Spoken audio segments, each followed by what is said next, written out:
At mayroon po kaming niluto na kamuting kahoy, guys. At yan, pinakulan lang po sa tubig yan.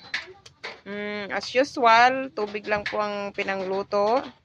Wala na po kaming ibang hinalo, kundi water lang po siya.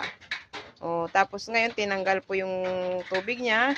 Kasi po, papainin. Patutuyuin siya. Patutuyuin ng konti. Ganon, para, masarap. Yan, niluto lang po siya sa kahoy. Yan po. Sa mga nakaranas po ng mga ganitong klaseng pagluluto, sa ganito pong mga pamamaraan ng pagluluto, kaway-kaway naman po dyan. Shoutout po sa inyong lahat, sa mga naka-experience po ng ganitong pamumuhay, ganitong klaseng pagluluto, di ba? Sa mga mayayaman na ngayon, ay mayroon ng mga magagandang lutuan na hindi na sila nagluluto ng ganito. Shoutout po sa inyong lahat dyan. Proud of you guys. Bago kayo nakarating sa pwesto nyo sa ngayon, at least naranasan nyo po yung mga ganitong mga pamumuhay. Diba? So, ayan po. At kailangan kong bawasan na ng apoy ito. Kasi, na siya guys, pinapain-in na lang. Noon, kain tayo ng malunggay na nga guys. At naluto na po ang aming ulam. Pritong Gigi, galunggong. Ayan, may dilawang sagpaw na isinahog. Ayan, at ipinairibabaw. At ang gulay namin na, ayan, ang palaya, talong na bilog, at may kamatis, may okra. At yan po ay lutong Ilocano, pakbit. Pakbit daw.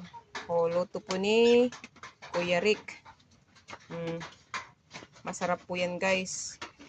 Yan, niluto po sa kahoy. Sa kahoy lang po na niluto. Diba? At kagaya po namin na may mga tanim-tanim kami dito sa amin. Kunti na lang ang bibilhin yung pangsasagpaw nyo.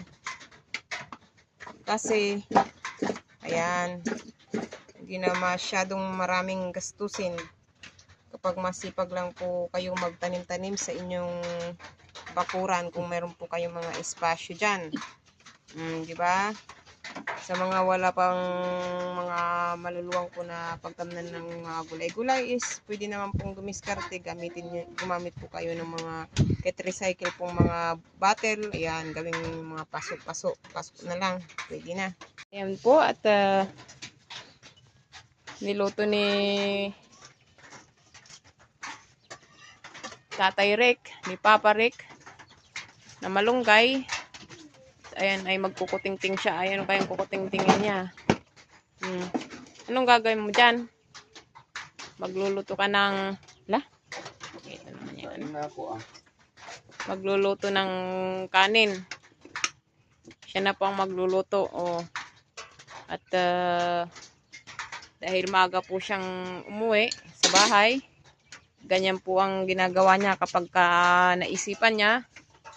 Masipag dyan maggalaw-galaw, siya na magluluto. Favorite niya talaga ang pagluluto. At ayun ang mga natirang mga kanin-kanin sa kaldero, ipapakain naman sa mga alaga namin. Ayan, ganun ang ginagawa namin. Kaya maganda din po mag-alaga ng mga baby na ganyan kapag tayo po yung mga tira-tirang pagkain kagaya ng ganyan.